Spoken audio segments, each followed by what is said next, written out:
What's up, everybody? It's me, Allie Burns from Picks and Parlays. You can find me on Twitter at +moneyhoney, and I'm here to host the Power Hour for you today. All things college football and pro. I've got two expert handicappers on the show today. Jesse Scholl and Cameron Ross are here to give you their free picks. But before we get started, don't forget about FanDuel Sportsbook, okay? They've got up to $1,000 and a no-sweat first bet for all of you out there. Find the link in the description of this video. And if you're a fantasy player, you really dig those fantasy sports, there's a site you have got to check out. It's called NoHouseAdvantage.com. All right. Dynamic platform here for all of you fantasy friends. There is a promo going on when you use Picks and Parlays. There it is. P&P at No House Advantage. Download that app in your app store and get a first deposit match of up to $50. So download the app, use P&P, deposit $50, and they'll put another 50 into your account, up to $50. All right. So do it. NoHouseAdvantage.com. Get you some.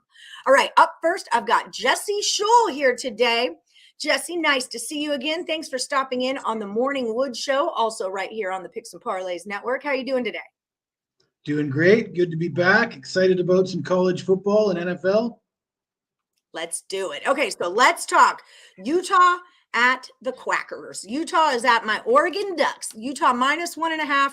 The total 62 on this one. What do you got to say about it? Well, I'm a Ducks fan, but they got upset by Washington last week. They're in that dream crusher spot. Yeah. That the college football playoffs are lost and gone forever. I don't subscribe to betting on games just based on one angle situationally, like that dream crusher thing. But the biggest question for Oregon is quarterback Bo Nix.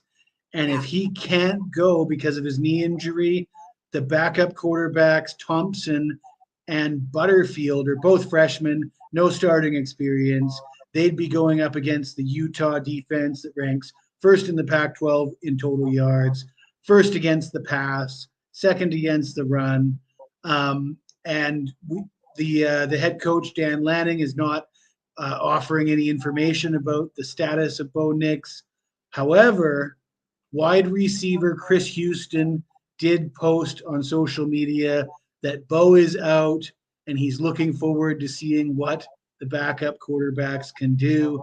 I don't know if that's a deep fake or if he's trying to fool us, but take that for whatever you want to take it for. My concern is Nix, he's been very effective running the ball. And even if he can play on a bad knee, can he really run the ball on a bad knee? He's got 14 rushing touchdowns. So even Bo Nix starting and having a bad knee might not be good enough against this Utah defense. You look at last year, Utah beat Oregon 38-10 and 38-7. Beat them bad twice, ran all over them. I think it's a tough spot for Oregon. I think the banged up quarterback, like I said, those two scores last year, 38-10, 38-7. The total looks a little high, given Oregon's questions at quarterback, and I like Utah. So that is the parlay. Utah and the under. I would love to disagree with you, but I can't. And I watched that Washington-Oregon game. It was so sad. I mean, Ducks green looks good on Bo Nix, like he looks good as a Duck. And it was just, I didn't expect him to come back either. Once he went out, remember, he came back towards the end of the game there. I didn't expect him to do that. I hope that he does play, but I think you're right. Even if he does play, it could be limited minutes. He could get injured early in the game again. These backups, we don't really have anything on them. So I think the best way to go is Utah and the under. I'm with you on this, especially with that Utah defense. So that's the way that we're going to play this one for the Saturday parlay.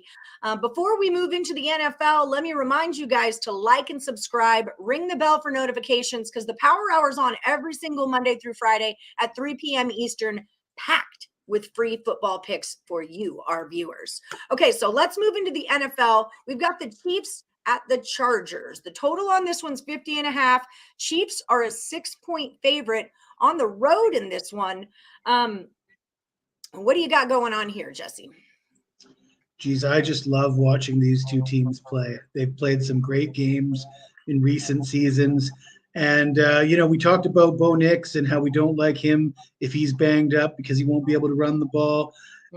Similar story with Justin Herbert. He's a bit banged up. He's been banged up all year. What's not the same about Justin Herbert, though, is he doesn't need to run the ball to be successful.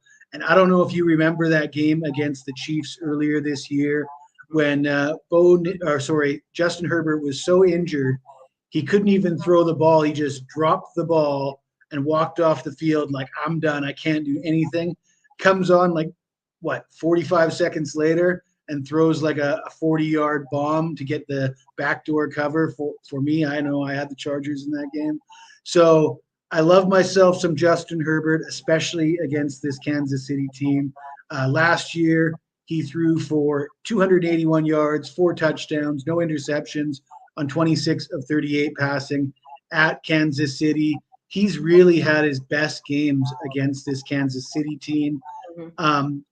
The Chargers defense is in shambles. They lost a couple defensive linemen this week.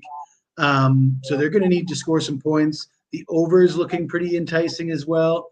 But also the news out of LA is for the first time in a long time, Keenan Allen and Mike Williams were able to practice. So there is some hope that they're going to get some help at wide receiver, which they desperately need.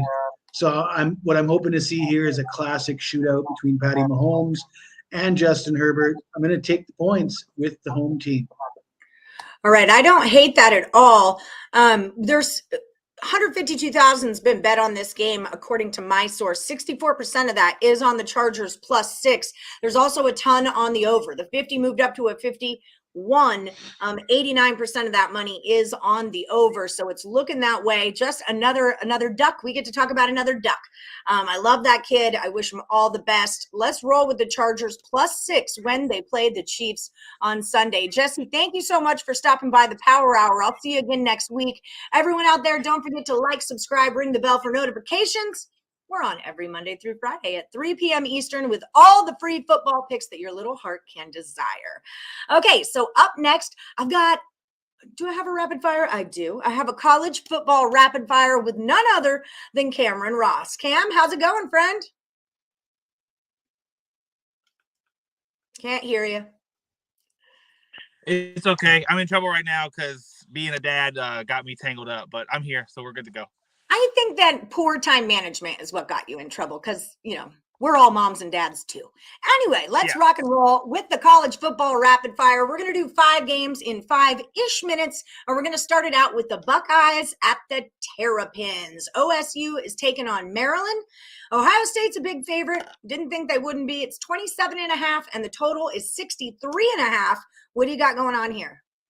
Yeah, Ohio State has the biggest game of their season next week. Next week is going to make or break their season. I think this is one of those games where they have to be clicking on all cylinders. I do like the under in this game because I don't think Maryland's going to score many points. But I think the Ohio State offense is going to prove a point, make it an issue to show they are dominant, show they are ready to go. They're heading into a big game next week, like I said. But a blowout win here puts them in a much better spot if they were to lose next week. So I'm going to go with the Buckeyes to continue to roll and just blow Maryland out of the stadium to cover this big number. That's a good call there. Okay, so Wisconsin is at Nebraska on this next one here. Wisconsin -10.5. The total's 39.5. How are we going to do this one? Yeah, I think this is a pride game for Wisconsin. Wisconsin, they've had an off year. They've been below their standards this year. Nebraska, new coach, jumping around. They've been so streaky. They lost to Georgia Southern early. They blew that game overseas. I think Wisconsin's going to take this game in blowout fashion. I think Wisconsin will finally put it all together and get the big win and cover to salvage a little bit of their season against one of their old foes. Yes, one of their old rivals. All right, we've got Miami taking on Clemson in the ACC. Miami's -19 and the total's 48. Yeah, I don't really trust either one of these teams. Clemson, even when they were winning, when they were ranked, I didn't really trust them. Both of these teams have a lot of holes in their defense. Both teams can actually score the ball pretty well. I do think Clemson will be able to get a home win this week over an ACC rival, but I think 48 is too low. I think this game's going to see the 50s or 60s for sure, as both teams can move the ball and both teams have trouble tackling. So I'm going to go with the over as Miami takes on Clemson. The line's already moving that way, so I like it. And yeah, both of these teams stink at covering, so don't need to get onto a side in this one. Talk to me about Texas. TCU minus 2.5 at Baylor. Total on this one's 58. Yeah, just like I said with Ohio State just a minute ago, TCU has to keep rolling. They have their fate in their hands. They're in as of now. They have to keep winning, and I think they're going to do just that. They have so much to play for. They've never had a chance this late in the season to get there, and they are right there on the cusp, right there on the edge. I think they're going to get past Baylor, as Baylor is another one of those teams who have had a down off year, and they've struggled this season, and I think TCU has too much to play for, too much on the line. It's not a far trip. I think TCU will travel. Their fans will be there. They'll be purple in that stadium. It'll be loud. I'm going to take TCU to keep winning and cover this small number. I like it. I like that one a lot. Man, that Texas game was a good one. All right, let's move into USC at UCLA. Talk about rivals. Here we go. SoCal minus 2.5. The total 75.5. That's a big old number, and I'm sure it's big for a reason. What do you say, Cam? Yeah, both of these teams offensively are a smoke show. It may get up there. Both of these teams may get in the 40s, high 30s at least. The total could be at risk in this game, but I'm going to go with the home dog here. You know, Dorian Thompson-Robinson, he figures out ways to win, and I think he's going to be the best player on the field. USC's been really streaky throughout this season, and I don't think they're going to have a good enough spy because, just like I said, Thompson-Robinson, he can throw the ball, he can put it on you, but if you wait too long and you stop looking, he's going to run for 40 yards. And I don't think USC will have a defensive answer for that. And I think the USC offense will sputter some in this game as the UCLA fans will be loud and that stadium will be going. So I'm going to take the Bruins to cover, and I'm probably going to sprinkle on that juice money line as well. Yeah, I was wondering if part of that loss to Arizona that the Bruins had last week was due to a look-ahead spot to USC this week. USC covered generously last week against Colorado, but I like the home dog in this spot for sure. All right, everybody, that was your college football rapid fire with Cam Ross.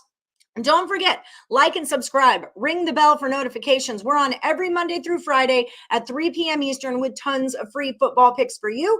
So don't miss out. Hit that subscribe button. Then your phone will remind you every time there's free picks to be watched. Okay, let's cruise into the NFL. The Lions are at the Giants. Giants are a -3 on Sunday. The total is 45. How are you going to play this one? Yeah, I saw you guys talk about this yesterday on Power Hour. As this line is really fishy, but you know, I'm going to take the bait here with the Giants. I'm going to take the Giants to win and cover this number. The Giants are in probably the most competitive division in football right now, and the Eagles just lost, so that division is for sure wide open. I think the Giants are going to keep winning, keep playing well. They have played well all season. This is a big spot to try to make a move off of that Eagles loss, and we're going to take the Giants to get the win and cover.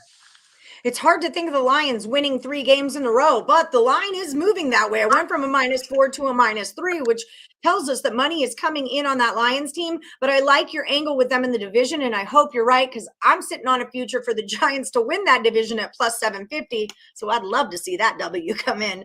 All right, everybody. Like, subscribe, ring that bell for notifications. We're on every Monday through Friday at 3 p.m. Eastern. Thanks, Cam Ross, for coming by. We'll see you tomorrow on the Power Hour, everybody. See you later.